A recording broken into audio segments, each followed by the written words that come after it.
నమస్తే, నేను ప్రవీణ్ పండారి. అందరూ బాగుండాలి, అందులో నేను ఉండాలి. ఈరోజు ఏంటంటే, ఎనుకటి నా పల్లె కల ఎందువాయే అనే ఓ కవి రాసిన పాట గుర్తొచ్చి వీడియో చేయాలనిపించింది. నా వ్యక్తిగతం అంటే నా మనసుకు అనిపించింది, వీడియో చేస్తాను. ఎవరంటే ఏమన్నా పని, ఎవరో ఏమనుకుంటారు అనుకుంటే నేను పెద్దగా ఏం లైట్ తీసుకుంటా. విషయం ఏంటంటే, వెనుకట అంటే వెనుకట కనబడదు. అది నేను చిన్నగా ఉన్నప్పుడు 15-20 ఏళ్ళ కింద అనుకో, 20 ఏళ్ళ కింద మనం ఆయన ఉరుక్కవర్ల బాలు,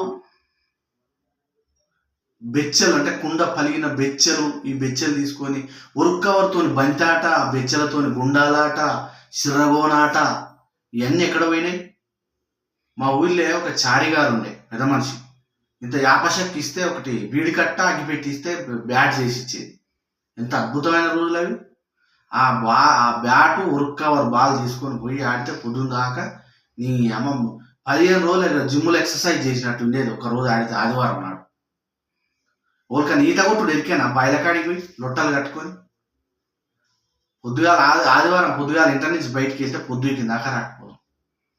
నేనని కాదు, అప్పుడు నాకు ఇంకా అప్పటి పనులు వేరే ఉన్నాయి. మరి ఇప్పుడు కూరగాయలు నీ తల్లి ఊరిక బోరింగ్ నీళ్ళు తెలుసా? అనే బోరింగ్ నీళ్ళు, బోరింగ్ కొట్టుకొని నీళ్ళు తాగితే ఒక్కసారి బోరింగ్ అంత పని అయ్యేది.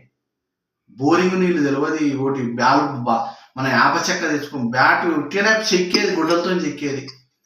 సిర్రగోన, బొచ్చాట, బంతాట, కోతికొమ్మచ్చాట అసలు నన్ను కనబడుతుందా ఇప్పుడు? అసలు ఎక్కితోడవుడు చెట్టు ఇంత ఫోన్ పట్టుకొని కూర్చుంటే సరిపోయాయి. ఇంత ఘోరమైన పరిస్థితులు ఉన్నాం మనం. ఏంటంటే కనీసం ఇప్పుడు మన పోరగాళ్ళకు తిన్న గిన్నె కూడా కడుక్కోలేని పరిస్థితి. మన బయలకు పోయి వస్తుంటే మన టిఫిన్ బాక్స్ల మూట మనమే మోయాలి.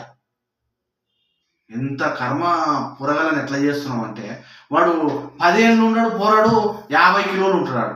ఇదేంది అబ్బాయి అంటే ఇక వాళ్ళు ఏదో చెప్తుంటారు.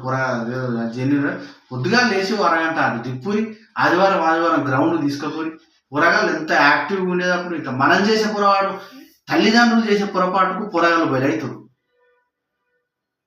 మీకు అర్థమవుతలేదు ఇది. సరే, కొందరికి ఇబ్బంది ఉంటుండొచ్చు. ఏది కూర్చొని ఇంట్లో ఉంటే వాళ్ళకు జర ఈడ ఉన్న సెమ్ ఆడబెట్టిన వాళ్ళకు జర ఇబ్బంది ఉంటుంది. బట్ పిల్లల భవిష్యత్తే మనకు ముఖ్యం కాబట్టి, శారీరక శ్రమ వాళ్ళకి అవసరం కాబట్టి, మీరు అవసరం లేదు అనుకుంటే మీకు అవసరం లేదా తినూరు కూర్చొని ఓడొద్దన్నారు. కానీ పిల్లల భవిష్యత్తు మనకు అవసరం.